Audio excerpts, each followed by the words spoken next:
You're listening to the Business Mike podcast. Amazing interviews with entrepreneurs and industry thought leaders. Hello and welcome to another episode of the Business Mike podcast. Today I'm delighted to be joined by Jennifer. Jennifer, can you let our viewers and listeners know a little bit about yourself and what you do? Well, hello, Dowdy, and all your listeners. I'm so excited to be here today. My name is Jennifer Williams, and I own a business in St. Louis, Missouri, which is in the United States, called St. Louis Closet Company. And what my business does is we design, manufacture, and install custom closets and organizational systems for both homes and businesses. We really sell organization, right? Organized living, having an organized life just turns into, I think, a more successful life. And I started my business 34 years ago. I was only 25 years old, but entrepreneurship was in my family. Both my grandparents and my parents were entrepreneurs. So I think it came a little naturally to me. But as many of your listeners know, owning a business and being an entrepreneur, it's not always easy. Every day, we have decisions and challenges, but my goal is stay organized and just keep moving forward. Right. It's very interesting, that business that you chose and at that age in particular, because most people at 25, I have to say, are quite disorganized. So for you to go into that sort of business, why and how did that happen? Well, it's funny. My mom says that I was super organized even as a kid. I was organizing my closets in middle school. So maybe it was just something I was born with. I'm not sure. But what happened was I was in graduate school studying communications and public relations. And like a lot of graduate students, I did not know what I wanted to do. I was waiting tables at a few restaurants to earn some money. And a friend of mine came to St. Louis and he was opening up a custom closet company. Now in 1991, custom closets were very unique and different. It was a new industry. So he hired me to be one of the designers. And literally after 2 weeks, I fell in love with what I was doing. And I saw instantly the happiness, the gratification, the satisfaction of clients that once they got these organized systems in their homes, how happy they were and how, I would get phone calls and letters like, Jennifer, this is amazing. I can see my clothes. I can get ready faster. My kids are organized. Our whole household is running better. And I just knew that this was my calling, right? So I dropped out of graduate school. I quit working for that closet company and I wrote a business plan, got a loan from the Small Business Administration, and started what we have today as St. Louis Closet Company. We've been very fortunate. We've experienced a lot of growth through the years. I have an amazing team of employees. One of the things I tell all entrepreneurs, surround yourself by good people, people that are smarter than you, right? Because I couldn't have done all the growth that we've had through the years without my great team of employees. So that's sort of how I got started. There's been a lot of trials and tribulations along the way. As I said earlier, it's not always easy. We had 9/11. Right when my business was really taking off, 9/11 happened and the entire world didn't know what was going to happen next, right? And business just shut down for several months. People weren't buying closets. They weren't doing home renovations. They were just stuck. I don't know how old you are or if, you remember 9/11 or your listeners do, but, that was a very scary time in our lives, but also as a business owner. Because as a business owner, I had employees that I was, employing and feeding and taking care of their families, and we didn't know. But we made it through that, and then we started growing again, and then we hit the recession of 2008, which primarily hit homeowners because it was all the home loans and the bad mortgages. And that really, really hurt the business. It probably dropped our business in half from where we were. So then it took us another 10 years to build that back up. And then the pandemic hit. Now, it turns out the pandemic, COVID, was very good for my business. At the beginning, however, we didn't know that, but everybody was stuck at home. So all of a sudden they needed a home office. Everybody started working from home. Kids were doing homework at home. And all of a sudden people were spending money on their homes, really, remodeling, fixing up, trying to create more space. So these are the types of things, for all your listeners, people ask all the time, like, well, what were some of the downturns in your business, or what were some of the hard times? I would say that the hardest times of being a business owner are the unexpected things that you cannot prepare for. You have plenty of things you can prepare for, like, just regular ups and downs of employees calling in sick, or maybe a customer who's not happy, or, your supply of wood slows down or something like that. You can work around those things, but it's the big life-changing things that you can't plan for. So you have to sort of always be, making decisions, moving forward, and challenging both yourself and your employees to keep going. But that all goes back to being organized, right? So I feel like if you have an organized home, an organized closet, an organized car, an organized computer, there's digital organization now. We have so many emails on our phones and photos on our phones that, that gets a little bit unorganized. But all of that, if you can get on top of the organization within your life, all of a sudden you can come to work and you feel less stressed. And then all of a sudden your work becomes an organized place. Yeah, no, I couldn't agree more, because as soon as your profile came up when we were introduced for this podcast, it made sense to me, because personally, I've realized that whenever I'm having a bad day or a period in my life where things just aren't going the way they should, when I come back home, it's normally a mess.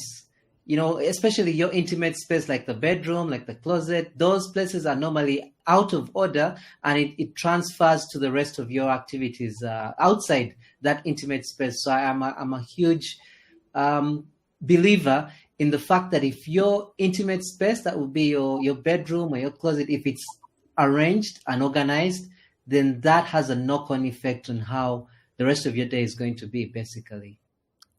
Absolutely. And think about, there's all these new things now, the 5 a.m. club, the trend right now, it's all over my Instagram feed, that if you make your bed every morning, you're more likely to become a millionaire.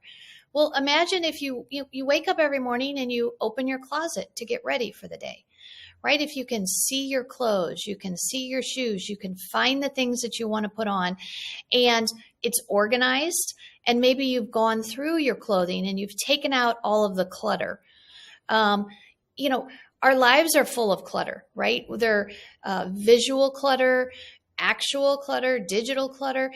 And if you can start editing the clutter in your life and, looking at, do I really, really wear these clothes?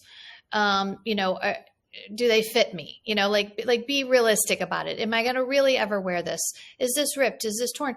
Or how many pair of black pants do we need, right? We tend to overconsume and overbuy, and we really need to, declutter, edit our homes, our wardrobes, our closets, so that then we can organize in a clean space the things that we do use and do bring us joy in life.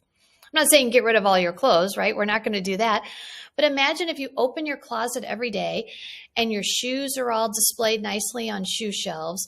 You have your folded sweaters and jeans on nice shelves so you can see them, your dresses, your purses, your jewelry, all of your hanging, and it's all neatly organized. First of all, it looks nice, right? It makes you feel happy because it's all organized. It will save you time getting ready. It will save you money because you won't have to just keep buying stuff because you don't know what you have.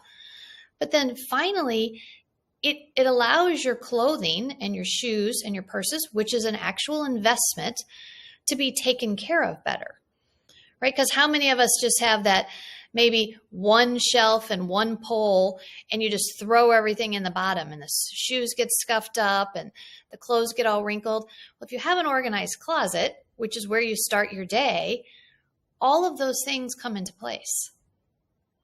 Yeah, absolutely.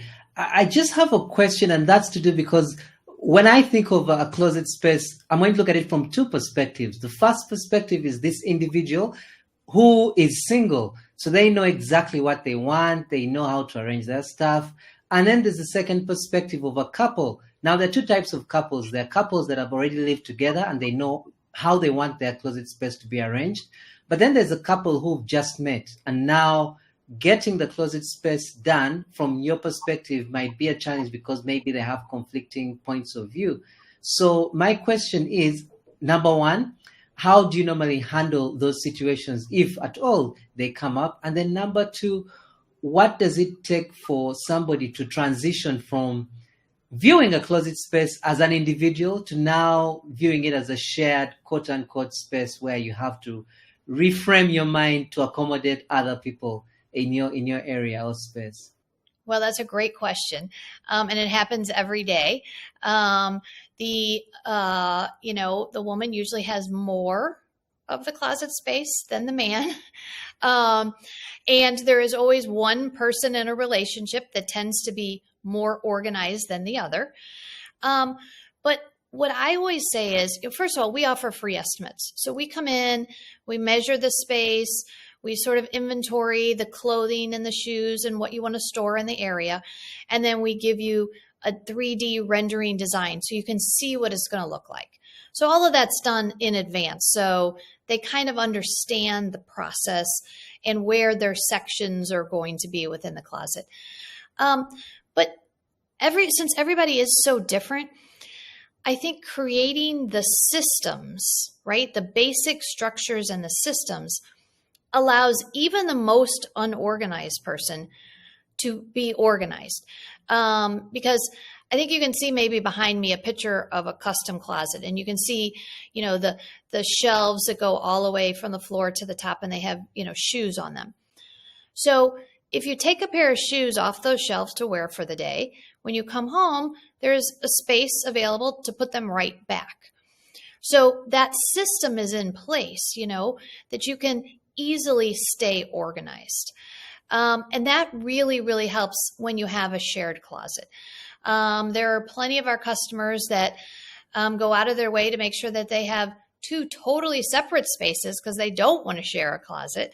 And they may kick someone else into a different bedroom for a closet. But one of the biggest things is kids, right? I think kids benefit from organized spaces and organizational systems almost more than adults. Because if you think about it, when kids go to school when they're very young, almost every school has a locker, right? The kids, when they come in, they have a locker. They know to put their lunchbox, their homework, their book bag, their coat in their locker. They don't just come into the classroom and just throw it on the floor.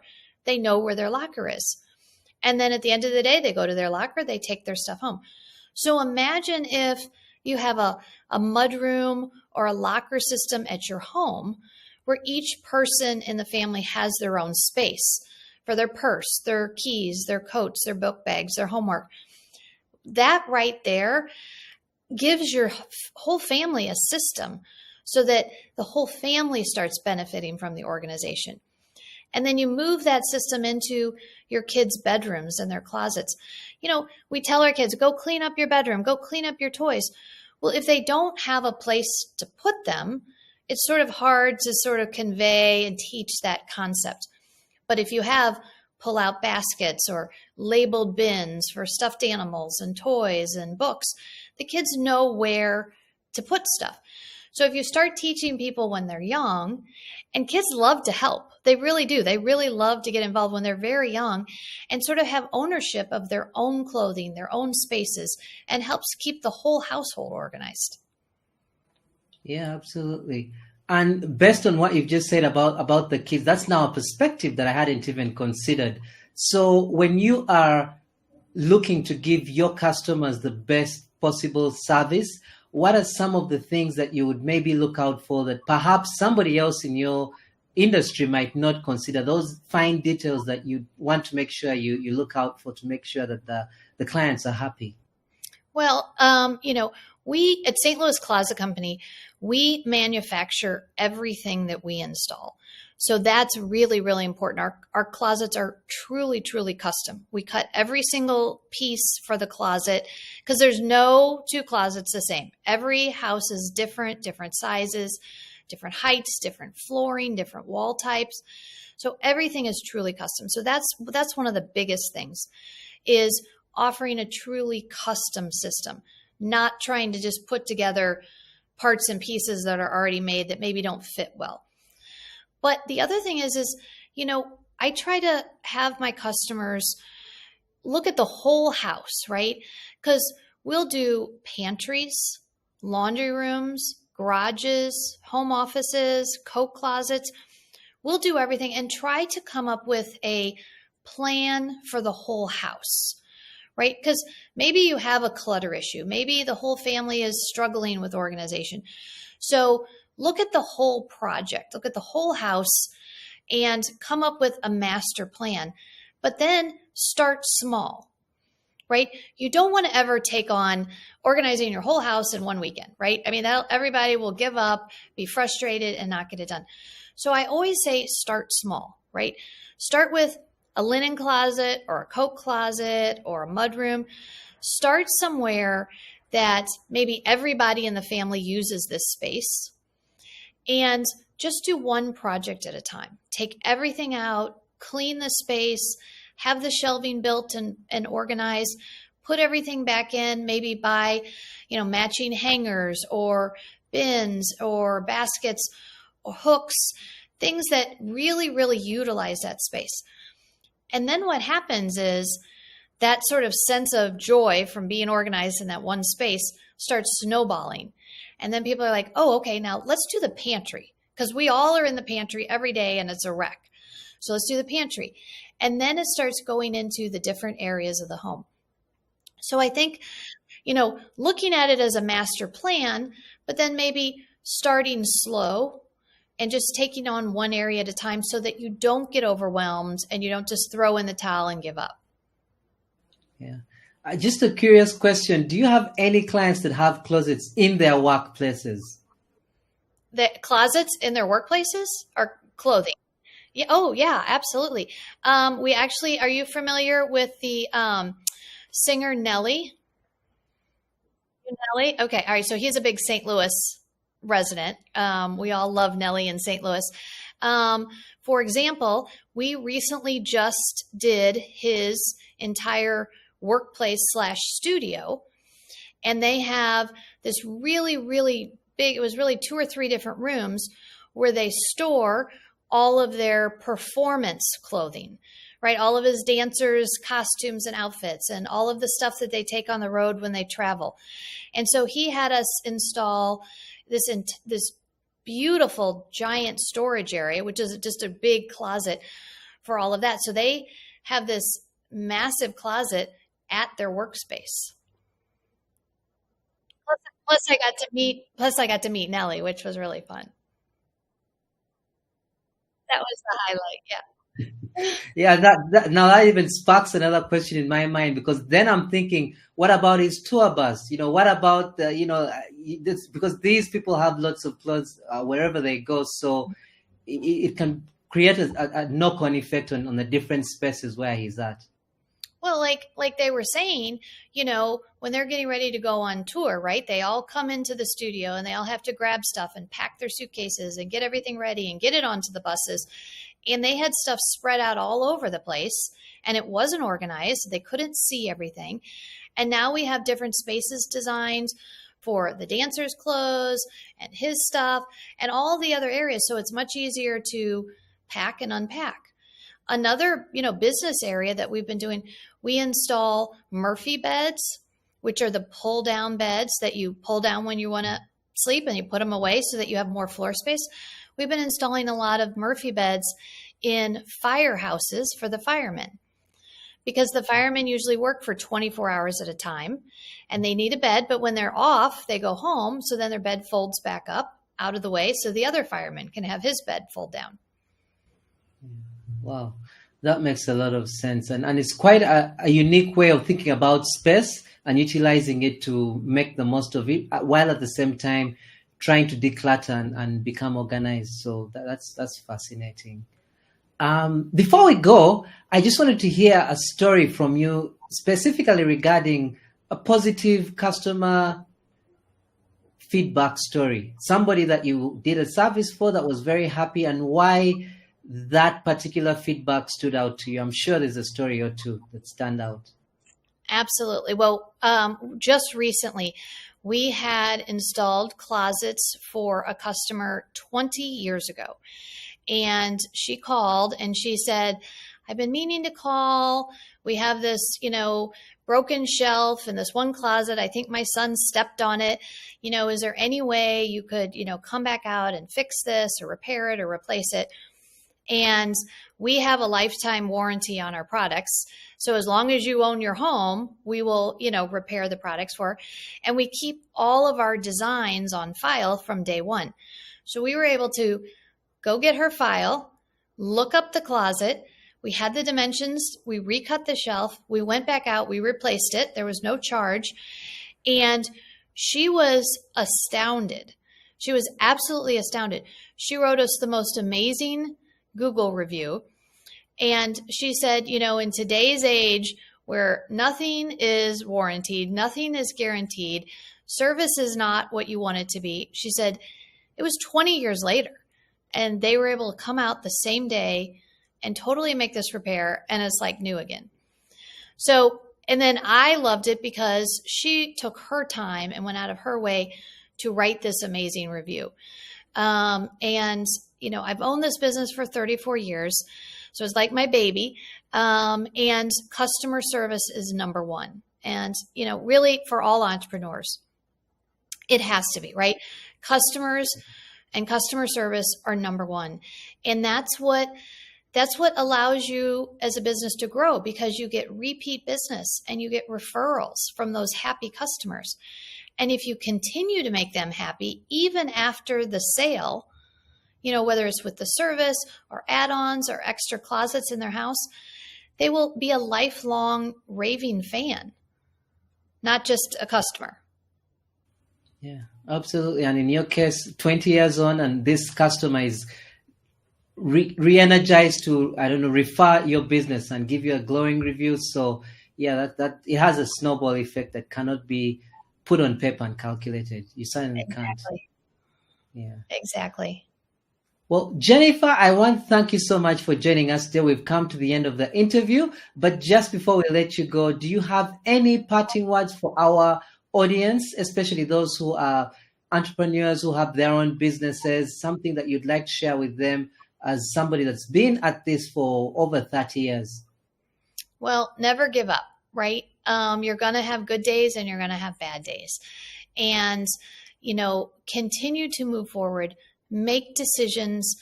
And sometimes your decisions are not going to be the best ones, right? But keep moving forward. Don't panic and freeze and stop. You have to keep moving forward. And look at those bad days as a challenge. Like, how can we get through this? How can we figure out a way to make this better? How can we make it not happen again? And know that that's one of the most exciting things about entrepreneurship is every day is different. And embrace that. And I just see too many entrepreneurs that are like, oh, this was a really bad week. And they just give up. And you can't give up, right? Because next week may be the best week you've ever had. You just have to keep going. Absolutely. And lastly, for anyone listening, for anyone watching who has never heard of you, and maybe this particular interview has made them want to get in touch with you, how and where can they find you online? Okay, well, we are on our website is stlouisclosetco.com. We are on Instagram, Facebook, YouTube, Pinterest, and LinkedIn. So you can follow any of our, social media sites. And you can email me anytime also at jennifer@stlouisclosetco.com. Right. Well, thank you so much, Jennifer. This has been a pleasure. I really appreciate everything you've shared. I've learned quite a bit about the closet business and business management in general. So thank you so much, and we wish you the very best. Thank you, Dalby. It was so great.